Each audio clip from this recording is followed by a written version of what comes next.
Hello and welcome to the first podcast by Sawtooth Audio Academy.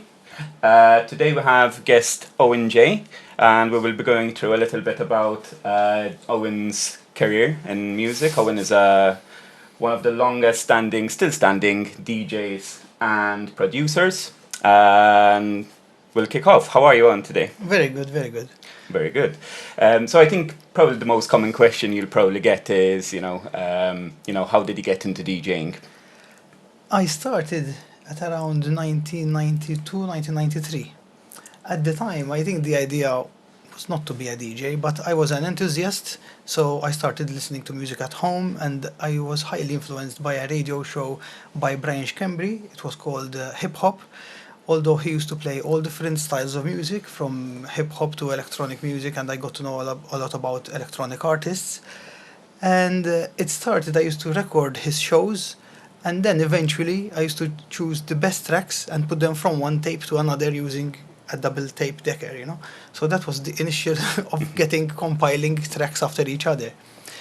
Eventually, I met with David D and with Brian James, and obviously between us the only topic every time was music and releases and stuff like that, but everything was very limited. We did not have any record stores that provided music that we liked. We also didn't have any access to the internet, so we couldn't just buy music. But luckily there used to be a newspaper called NME, the New Music Express, which used to come from UK, and in it there used to be a small section related to electronic music, and also the DJ magazine that had reviews on records. So when we used to order records, it had to be by post, so you have to write a letter, send it by post to the record store, you'll get back a letter back. That was the whole communication. Yeah, so you'd get all the releases on this one newsletter. Probably. You'll have, sometimes obviously time passes and some of those records that were on that review would be out of stock by the time, so you had to be a bit lucky. Nothing like today.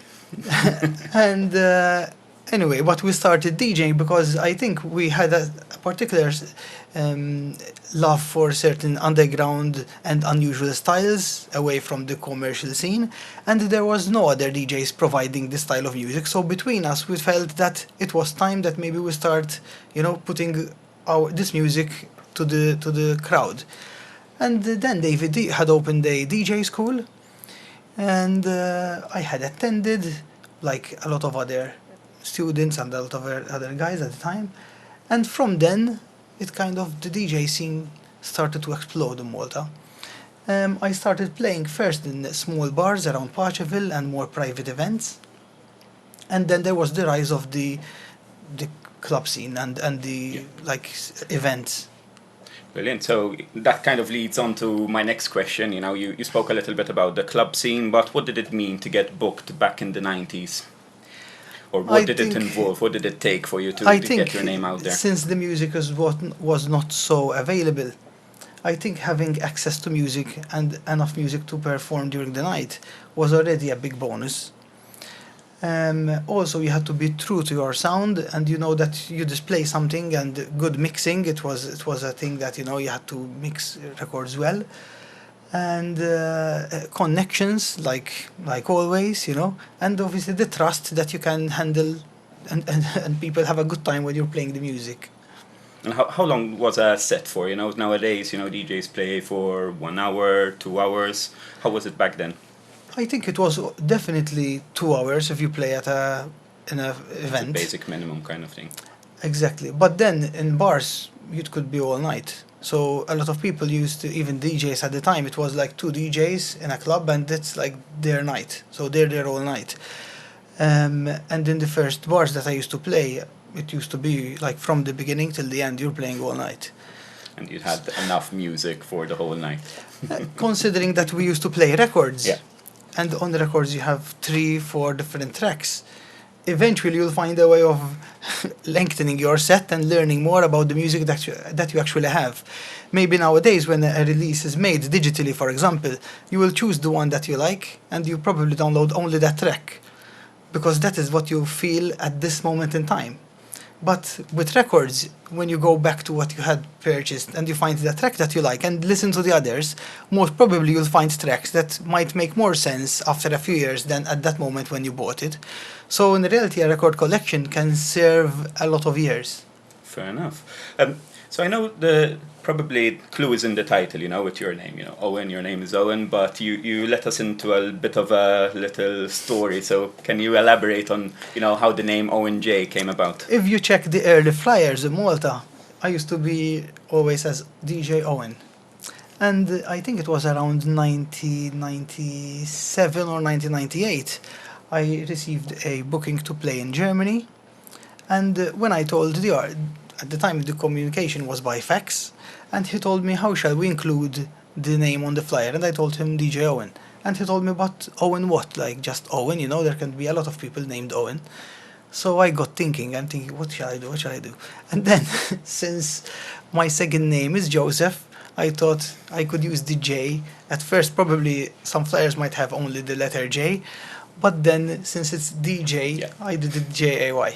Fair enough. And that's kind of what got you, to your first gigs outside of Malta. Was that your first gig, or Yes, did you have that was anything the before? first gig. That was the first gig.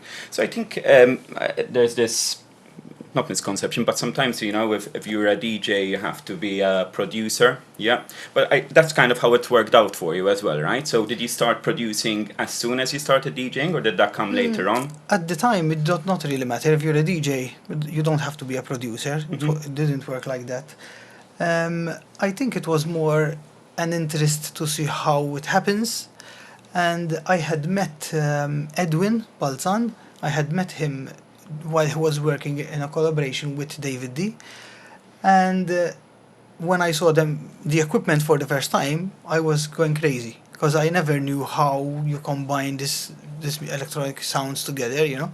And with the help of Edwin, I had gotten my first Roland MC303, I think it was called.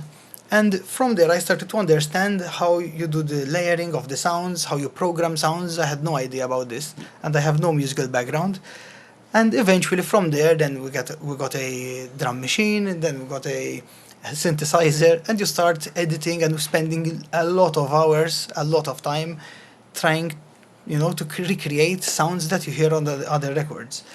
And eventually, with the help always of Edwin and Frank, and reading a lot of on the electronic music magazine, reading all the reviews, everything, how it's made, this is very important because you get a lot of knowledge. Eventually, I had come up with the album Tinnitus, which has a lot of collaboration. Very good. So, it's very important to mention that Owen is also the label owner of Batti Batti and Gauss. So, can you walk us through a little bit, when these two labels came about, maybe starting with Batti Batti? So, I was working on a lot of house music, and I didn't really want to send demos to labels that never really listen to anything or you don't even get a reply. And luckily I had met an Italian friend of mine, and he was at my house and he was listening to the tracks, and he told me, I think you have enough records to start your own label. And for me it was something I never even thought of, And with his help, we decided to start Batti Batti. I believe In fact, you got some records as well, through the yeah? label. Yes, this is probably one of my favorite Batti Batti releases. I mean, all of them have a unique story because a lot of them are with various artists, EPs, with people who maybe which I found influential to my sound, or might be friends that I know were working hard on music.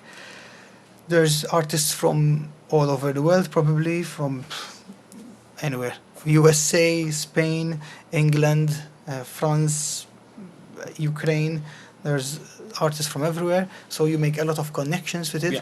And you also have like your signature sound with records that you really appreciate. Brilliant. And moving on to maybe the Gauss label. And then Gauss happened later. In fact, my first release on vinyl was together with Melchior Sultana, which is on Underground Quality, which is run by DJ Jased. This happened by luck, kind of. I was listening to his radio show, and I sent him some records, and within a few months, there was the creation of this EP. In fact, this is the first time I collaborated with Melchior Sultana. He had sent me some tracks that he was working on his own, which I really liked. And I think together we can really work on something, you know. And I told him, why don't we meet up and work on some tracks? And all the tracks are featured on here. These are the first 4 tracks we did together. It was well received at the time. There weren't so many. I mean, there's always a lot of house labels, but there was a new rise in the deep house scene on vinyl, because vinyl had been dead for a few years, and everything was going digital. People were playing with their laptops and on CDJs, but then there was a rise again to vinyl, and this was exactly at the time.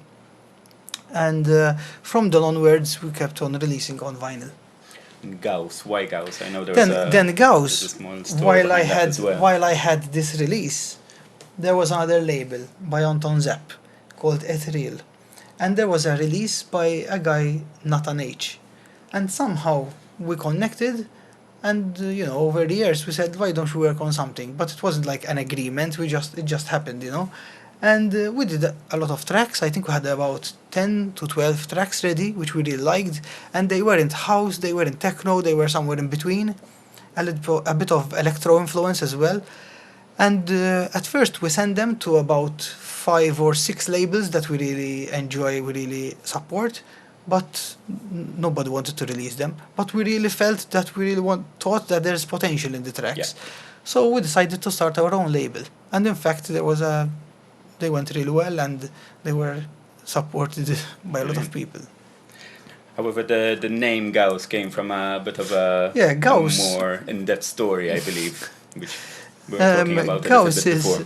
Gauss is Friedrich Gauss is a German mathematician, and apparently his findings in fact, you hear a lot about the Gaussian curve.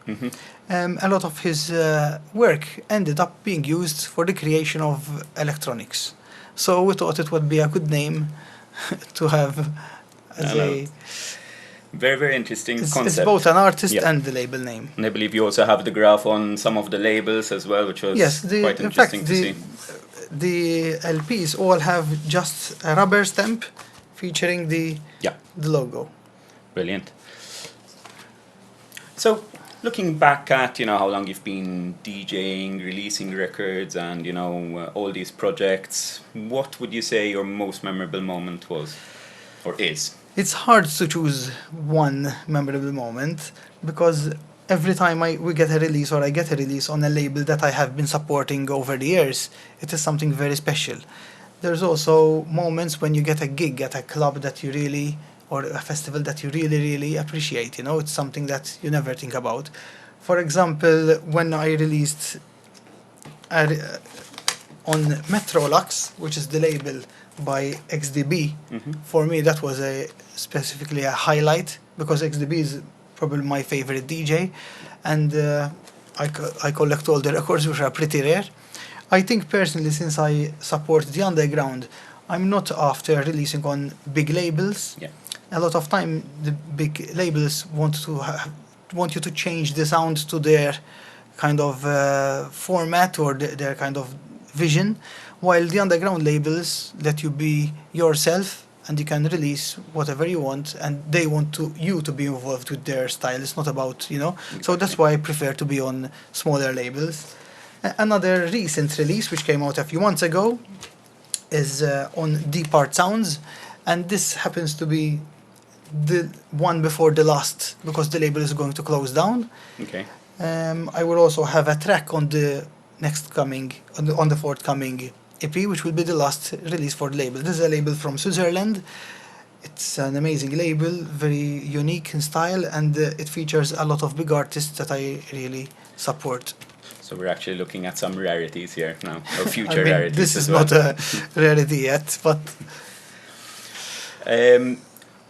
any do you get maybe some more known artists playing your tracks? Anyone that you were surprised to hear about dropping some of these? it was interesting that recently, a month ago, we released the album Dream Landscape. Okay.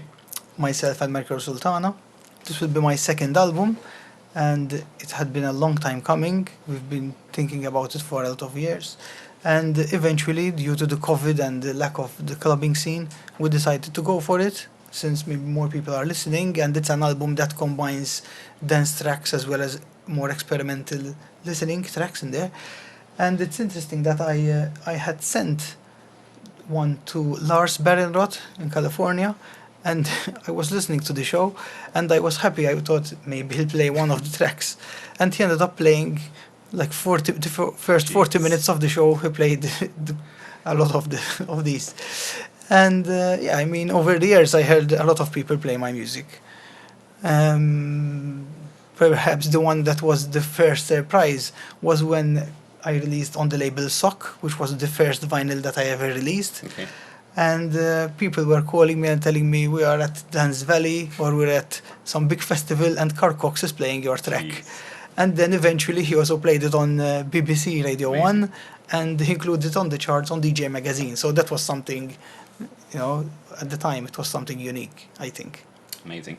So that's, Owen Jay throughout the years. Owen Jay since the 90s, DJing, producing, I think, COVID hit everyone a little bit differently this time around. So you still kind of need to adapt, to the times and while keeping to your sound. So what are your next aspirations from here? I think producing more music. I think through COVID, I think I saw there was. I listened to a lot of more listening music, Yeah. like maybe ambient or kind of a certain style of deep house that doesn't necessarily have to be with your hands in the air. And I noticed that. Do you think that's affected the way you produce? So I feel like producers maybe kept back from producing the club tracks and maybe continued working on those projects. They put a little bit to the side, maybe some more easy listening music. Has that affected you, or do you I still think it produce did. the I same? think no, I think it did because perhaps before COVID, when you're doing tracks, you always tend to say, okay, let me add this 909 kick, to make it Mhm. more punchy, so DJs can mix with, Yeah. to a certain extent. But I think during this time, we're thinking more, keep it real, keep it low. The DJs don't have to play it; it can be listened to. Mm. And I think this style of deep house and deep techno, there are a lot of listeners. Not only the people who are buying the music and supporting the scene, are not only DJs. There's a lot of people, individuals, who are now searching through different platforms and buying music online. It's more available nowadays as well, so definitely. Right, so it's also great to mention that Owen Jay is one of the tutors teaching new students on how to DJ on vinyl as well. So apart from obviously the advice that you give during these lessons, any advice for future artists, upcoming artists from yourself that's been doing I this for think a if number of they, years? I think if they feel like releasing music or start DJing, it's never too late. If you love the music, just keep real to what you really enjoy. Don't change your style because someone else needs a particular, style of music. Just stay to yourself so that if you love what you do, you'll keep doing it, and you don't feel you're being forced to do anything that you don't really enjoy. Indeed. So, thank you very much, Owen. That concludes our first podcast for Sawtooth Audio Academy. And in the meantime, we'd like to thank also our sponsors, InSync Collective, Future Tech, Black Box, and Visage. Thank you, and we'll see you for the next episode.